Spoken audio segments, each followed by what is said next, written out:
subjetivas. Segundo Tomás de Aquino, o ser pode ser possível ou necessário. Se todos fossem possíveis, poderia ocorrer que simultaneamente nenhum deles fosse, então remanesceria o nada. Mas como existe algo, é imperioso admitir que ao menos é necessário. A necessidade de Start sobrepuja a contingência.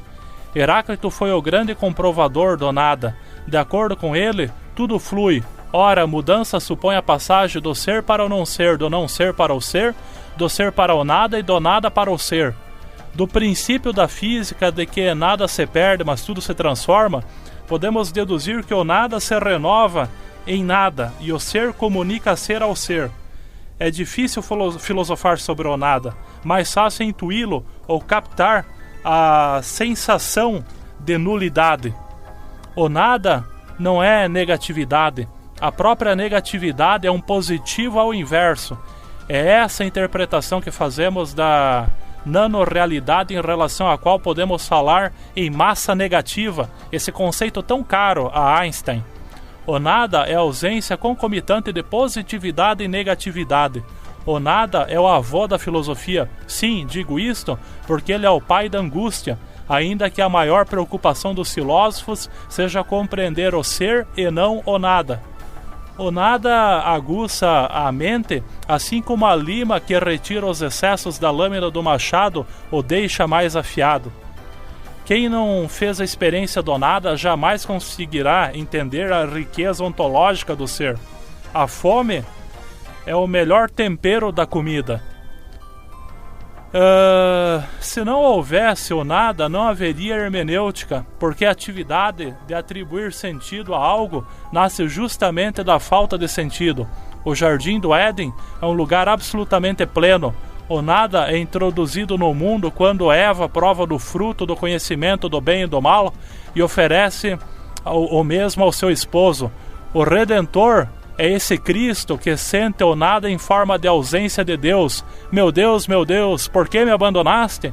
E que desce a mansão do nada, encerrando-o no cativeiro, logo em seguida faz a vida, ou seja, o ser superar o nada, que passa a jazer na sua sucumbência. O nada, portanto, também é tema caro à teologia. Fala, Mariano. Cleverson, eu gostaria de falar de uma obra minha chamada Crítica das Crenças. Lá eu falo que o ser é existência negativa, sendo zero para a nossa compreensão. Vem das águas metafísicas. Eu citei essa questão da obra minha Crítica das Crenças porque a Cabala fala que antes da existência existia um nada infinito, que eles chamam de Ein Sof. E esse nada infinito seria aquelas águas que o Espírito de Deus planava sobre as águas. Até o Clécio falou sobre o Éden, né, sobre Eva, que o fruto proibido seria a origem desse nada, né? Então seria uma outra forma daquela questão da origem, na Gênesis, lá que o Espírito de Deus planava sobre as águas. Essas águas seriam as águas metafísicas, não seriam essas águas do mundo, porque antes o mundo era sem forma e vazio, né? Na Bíblia fala, em hebraico é bohu e tohu, então os termos sem forma e vazia. E muitas questões, até na filosofia oriental, o ideal é o nada, é o nirvana, né? Então o nirvana, ele não só é o nada, mas ele é a união com Deus, a iluminação, o Deus através de mim, né? Esse seria o nirvana, que muito filosofia oriental budista, hinduísta é muito caro esse termo de nirvana. Então o nirvana ali seria o ideal, na hinduísta seria samadhi, né? Um outro termo, mas é equivalente. Seria a união de amor, né? Na união de amor a gente se encontra com o vazio. Pode ser pelo êxtase espiritual, êxtase físico, né? Então esse nada, esse vazio, na verdade seria um tudo, seria um todo. Então a questão do nada, do vazio, do todo, seria uma união com Deus também. Então não é uma questão de nada vazio. O vazio, o nada, seria um ideal porque nosso mundo de tecnologia, de entretenimentos, de ocupações, ele nos afasta dessa questão da transcendência, da metafísica, né? Que era muito cara a filosofia antiga.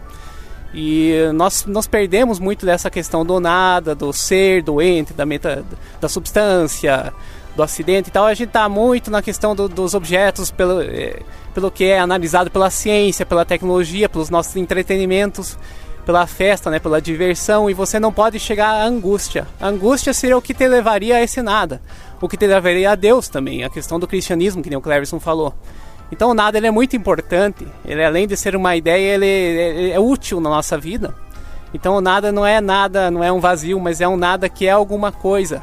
É alguma coisa, é uma ideia, é um ente, ele participa do ente sendo contrário ao ente, mas é importante esse nada. E até eu queria falar de volta do Nietzsche. O Nietzsche fala em amor ao destino. Então nossa vida seria um eterno retorno. Então nós repetimos a nossa vida, tudo a gente faz de novo, né? A gente casa, a gente tem filhos. É quase uma doutrina de reencarnação, de repetição, né? Então a nossa vida é muito influenciada por esse nada. Então se você está repetindo, está sempre respirando, está sempre comendo as mesmas coisas, está pensando as mesmas coisas, esse é o salto do filósofo. O filósofo, ele pensa o novo. Por isso que ele é tanto um poeta, né? Ele é um verbo do seu tempo, ele cria algo novo, a nova ideia. Então o nada, ele participa muito dessa questão filosófica, da questão do amor pelo destino, do eterno retorno, né? Então o nada não é um niilismo, é um niilismo positivo. Até o Nietzsche fala muito contra o niilismo, né? Que seria coisa de crítica ao Schopenhauer. Só que o Nietzsche, ele é muito influenciado por Schopenhauer, ele não foge tanto de Schopenhauer e da filosofia budista, que foi influência do Schopenhauer. Então a questão do Sartre e outras filosofias continuaram muito isso, até Heidegger também. Então o ser é igual ao nada, e o ser é muito igual a esse nada que estava com Deus. Eu penso assim, essas águas primordiais, esse caos inicial, essas trevas, né? Então as trevas seriam muito inconsciente, o subconsciente. É, né, nisso que nós chamamos de trevas que talvez esteja o nosso poder, a nossa força real, né? A força subconsciente. E não a questão consciente de você usar apenas os músculos do corpo ou usar da força bruta. Não, a força intelectual, a força espiritual, ela é muito mais forte do que a questão material, a questão corporal. Então o nada, ele tem uma íntima relação com esse espírito, e o nada é muito também o invisível. Então o que não vemos nós chamamos de nada, mas ele já é alguma coisa, porque antes o ar era nada, questões dos vírus eram nada, eram chamados de maldição, né? A gente achava que era algum espírito, mas não, era um vírus, era uma coisa que com a tecnologia, com os microscópios eletrônicos e tal, nós começamos a ver o que é. E na física hoje em dia muito se fala em matéria escura, que também seria o que antes era nada, mas é o que forma 99% do nosso universo, essa matéria escura, que para os antigos seria um paralelo com o éter, né? Mas é a matéria escura. Então a física, todas as questões científicas, elas vão aproveitando o que a filosofia antigamente falava. E então a questão do nada, ela é central, não é uma questão que nós devemos nos esquecer, né? E com o nada vem a felicidade, vem esse nirvana, porque com o nada você não tem mais preocupação. A própria morte seria uma figura do nada, né? Uma certeza que nós temos.